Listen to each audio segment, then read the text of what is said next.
Delhi liquor కేసులో మాజీ CM Kejriwal భారీ ఊరట లభించింది. అయితే ఈ కేసు నుంచి ఇటు కేజ్రీవాల్ సిసోడియాను సిబిఐ కోర్టు డిశ్చార్జ్ చేసింది. దీంతో ఈ కేసు నుంచి వీరిద్దరికి కూడా ఊరట లభించినట్లయింది.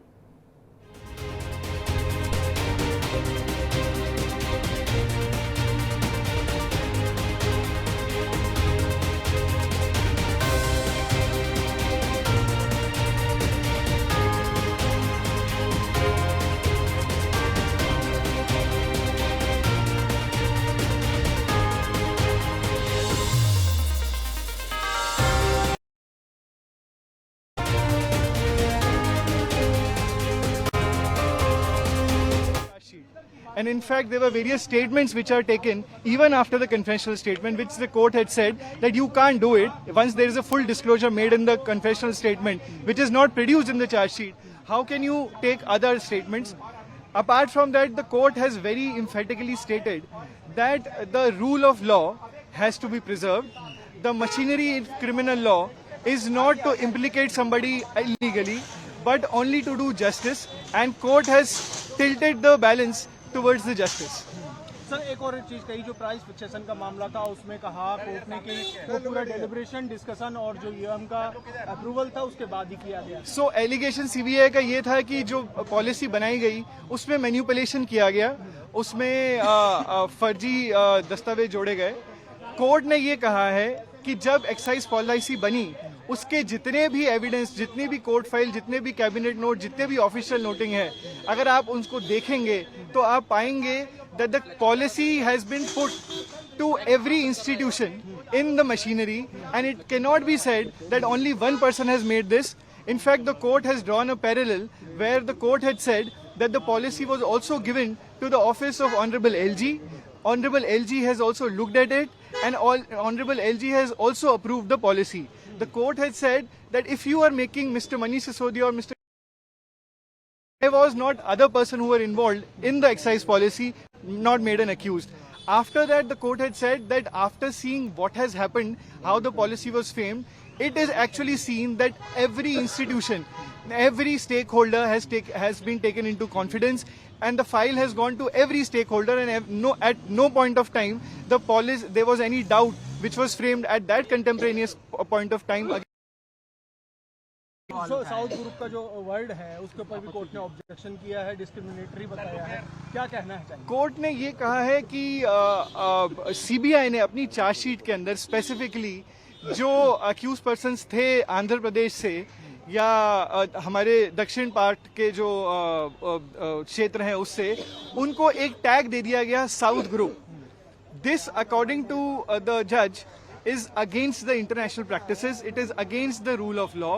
You cannot discriminate people on the basis of the region, and court has taken a very strong view, and in fact has also made few comments in the order, has to ensure that in the future cases they cannot term or ostracize one region of the country like this. The court also said that a safeguard of constitutional post should be preserved, not implicated like this. Court had said that what is the most important thing is rule of law, and the criminal process is not to illegally implicate somebody.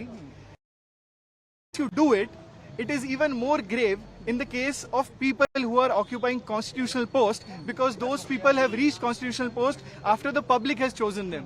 So if you by illegally making out a case, take these people inside and infirm their liberty, this is something which goes against the rule of law, and that is why he has discharged the accused person in the matter. Thank you, sir. Thank you, sir. Thank you.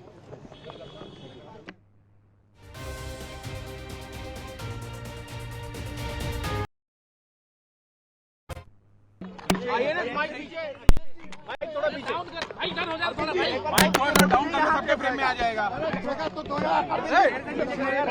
धक्का मत दो भाई, अपना mic हो गए set करो।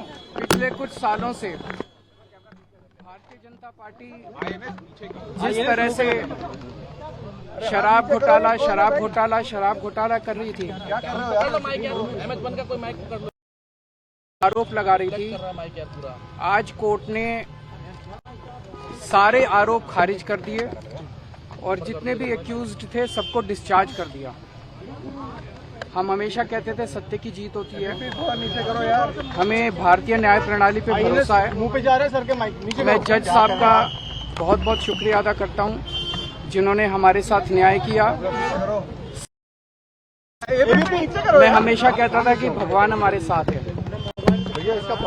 मोदी जी ने और अमित शाह जी ने मिल के आजाद भारत का सबसे बड़ा राजनीतिक षड्यंत्र रचा। आम आदमी पार्टी को खत्म करने के लिए आम आदमी पार्टी के सबसे बड़े 5 नेताओं को जेल में डाल दिया गया। यहां तक कि सिटिंग चीफ मिनिस्टर, जो आज तक भारत के इतिहास में कभी नहीं हुआ, सिटिंग चीफ मिनिस्टर को उसके घर से घसीटकर जेल में डाला गया और 6 महीने तक जेल में रखा गया। हमारे उप मुख्यमंत्री मनीष सिसोदिया जी, उनको लगभग 2 साल तक जेल में रखा गया। पूरा का पूरा फर्जी केस था। हमारे ऊपर कीचड़ फेंका गया। 24 घंटे टीवी चैनलों के ऊपर डिबेट चलते थे, खबरें दिखाई जाती थी केजरीवाल भ्रष्ट है, केजरीवाल भ्रष्ट है।